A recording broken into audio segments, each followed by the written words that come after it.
All right, welcome back to Fishing Adventures Florida. Of course, Captain George, Captain Sergio. And this week, you're going to see it. November tricks on how to catch more fish now that we're going into the winter months. Yep, things are cooling down and you're going to see a change. The fish are going to be moving. Their patterns are going to change. We do things a little different to help you catch more fish. So what we've got here today, a little smorgasbord of some of the tricks that we use starting in November to help us catch more fish. Sure.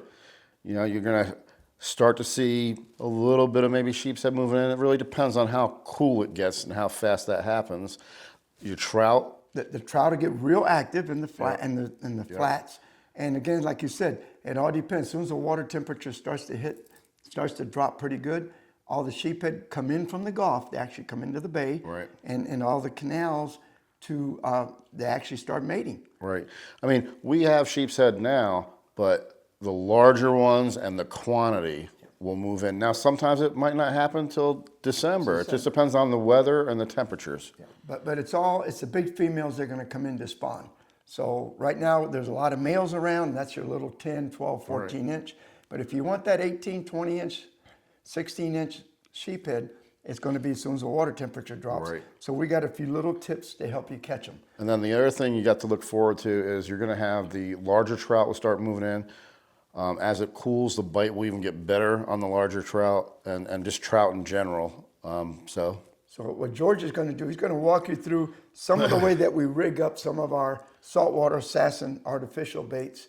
And then we're going to go on some of the tricks to get the fish to bite. Right. So go ahead, George. So there's a lot of different tactics. It depends on, for one thing, how deep the water is, how much, maybe from storms, how much grass is on top of the water, how you rig this. For instance, on a jerk bait like this, with just a worm style hook, it's light. It won't get stuck down. And if you're in a real heavy vegetation area to where you got a lot of grass and snags, something like this will not dig down, where a jig head is going to really bury down into that. Plus you got that exposed hook right there.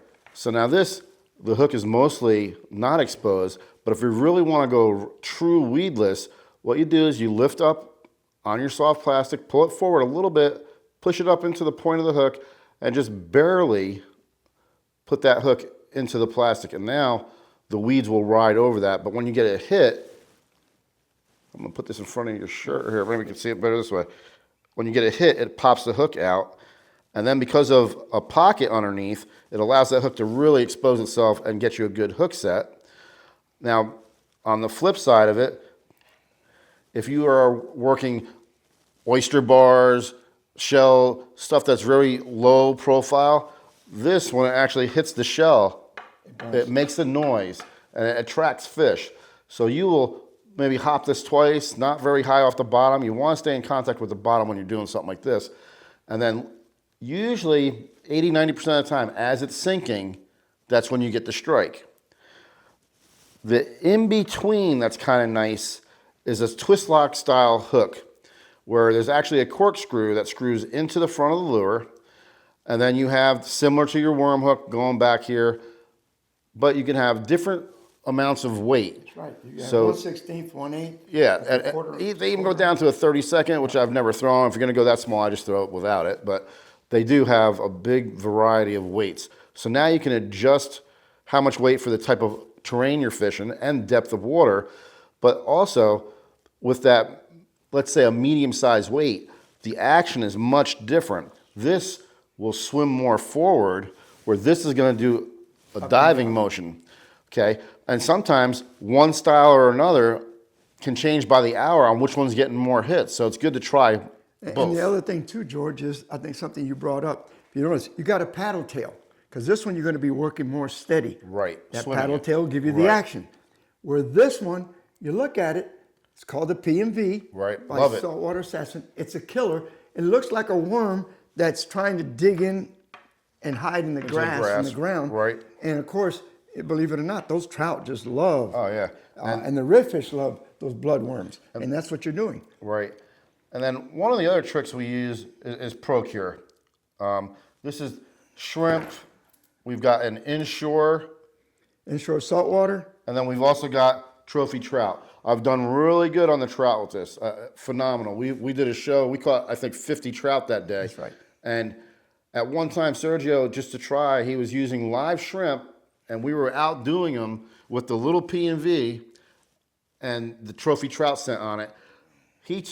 I suggested, he said, let's try it. He took the trophy trout, put it on his shrimp, and ended up catching fish. Imagine that.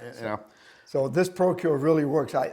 You'll see it in any good captain will have this in his boat. I won't be without it. And you see, I've got a whole collection because sometimes, for redfish, you want something like crab, right? And or black drum if you're around the black drum. For trout, that trout, it's a killer trophy trout. And then if you just want something, all around, that inshore scent kind of has a mix of everything. And, there's a lot of proprietary stuff. But besides scent, the thing that goes up and above is there's some type of like amino acids and stuff of that nature that are attractants chemically to a fish. Now, what's nice about it is we talked about this pocket on the bottom of the lure, if you can see it, but there's a slot there. The slot is designed to let the hook really, when you get a hit and that fish bites down, it exposes the hook. But the other great thing about the pocket is you can lay the nozzle of your Pro Cure right up in there, squeeze that gel into that, and then what happens is it's trapped between basically the two sides of the lure, and it lasts a long time. You don't have to re-up it, and you don't have to use that much. No, I mean, just a little drop, believe me, it goes a long way. Now, on something like this, I love this lure. This is Chicken on a Chain, Saltwater Assassin, little P&V. Great lure, has good action, but there's no slot for that. Now, it will adhere to the lure, even hard plastics, because it's a gel. They do have oils. They really have unlimitless different types of, I call them flavors, but scents. But on a jig head, what you can do is just pull the soft plastic back a little bit, and right where the jig head meets the soft plastic, you squeeze it right in there, and that kind of sandwiches it in there. It makes that, to me, it works very good. Yes. Because it stays on for a long time. Now, you've got an old-time trick. Yep, and He's gonna get it rigged there and show you guys, but sometimes it gets very frustrating, depending on the jig head, you get short strikes sometimes. Short strikes sometimes will eventually start pulling it off of a jig head or the worm hook, and then once it breaks it down enough, it just won't stay in place good. Some guys use glue. I don't like using glue. Who's That's gonna a be hassle. using glue when you're fishing? It's a hassle. I don't have time for that. And then when it does rip apart, then you got the leftover glue. I don't like it. I don't want to deal with using crazy glue. Another style, while he's getting that rigged up, is they've got the same thing like the twist lock that has the corkscrew that screws into the front of that. They have the same thing that you can put on your hook, and it'll actually trail your hook like that. One thing great about that is it is so free to really be active in the water and just have a lot of action. The only downfall to this is your bait is very far away from the hook. So you gotta watch. If you're getting a lot of smaller trout, you're gonna get a lot of misses on this setup. So then that's where I would switch. Bigger trout, you won't have a problem. Right, you bigger trout you won't, but if you're getting into the smaller ones, then that's where I would switch to this. Or if you're throwing a paddle tail. Now, what you got to watch is you got to gear the hook to the size of the lure. What you don't want to do is have a hook that's, let's say, so short you're getting a lot of missed strikes. Or if you have it too long, that hook point will be here and it will kill the action of the lure. This is perfect for this size lure right here. You're right at where it starts to get thin. It's not that long from the end of the tail to the hook. So you're not going to get, this will fold up real easy. And you'll get a lot less missed strikes when you have the right size hook. And now, one of the things, and you have this one that we already had kind of rigged up right here. But one of the things that George was saying a lot of times, after a while, it starts ripping. Yeah. And how do you keep it from sliding back? Well, all you got to do is you get a little toothpick and you run it right through the eye of the hook. If I can, without glass. And then you just clip it with your clippers. And what it does, it keeps that hook from sliding back. Yeah, it's locked And then in. when eventually you rip it off, you just clip a little bit and redo it. And this way, It's perfect this way. Yeah, you don't need anything. This is not going to come off. It's not going to slide back. Now, some hook companies now are starting to put a pin over here. Yeah. But now you're paying all that extra money when a regular hook will work perfect. And then all you do is run the toothpick through the eye, keeps it from going anywhere, clip it with your tweezers, and you're ready to go. Now that's an old school trick, and since we're talking about old school stuff, I'm gonna bring this one up. This is pretty neat. This is a trout killer, among other fish. But since we're talking about trout, what this is we've taken a popping lure that makes a lot of commotion on top of the water, gotten rid of the hooks as not to tangle up on this leader, and then you got about 15 inches of line, and then you've got a feathered jig fly, and this one's unweighted, which is perfect because it will sink slow. So if you're in shallow water, 2 feet, 3 feet or less, this will get you, maybe about midway in the water column. So what happens is, as you're popping this and it's making all that splashing and commotion, that attracts the trout to come see what's going on. And the first thing it's going to see, because this is trailing and it's lower as it comes up, is going to be the fly. So you will hook a lot of fish with this. It's a deadly combo. Plus, it's great to use it when there's a lot of grass and you're fishing, especially now in the winter months. You got these little pockets that are maybe 1.5 feet, 2 foot deep, then it comes up to about 1 foot or less. You can work that along the edge of that pocket, and because that fly will never get to the bottom, or it won't get stuck in the grass. And this floats, so your lure in the front is floating, so you can get into some really shallow stuff. And the other thing too is sometimes fish start keying in on glass minnows, okay? Well, you can take and size your fly and get a real small fly, which normally with a spinning rod you would never be able to cast. Now you can cast it because of the weight, but you still have a very small presentation to match the hatch.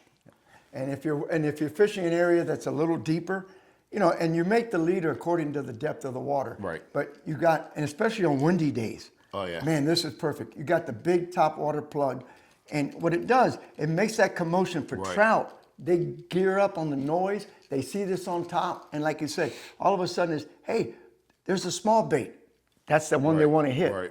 So this is an old-time trick, but boy, does it catch trout for you. And with this being a big presentation, it's going to make a lot of splashing, especially like you're saying.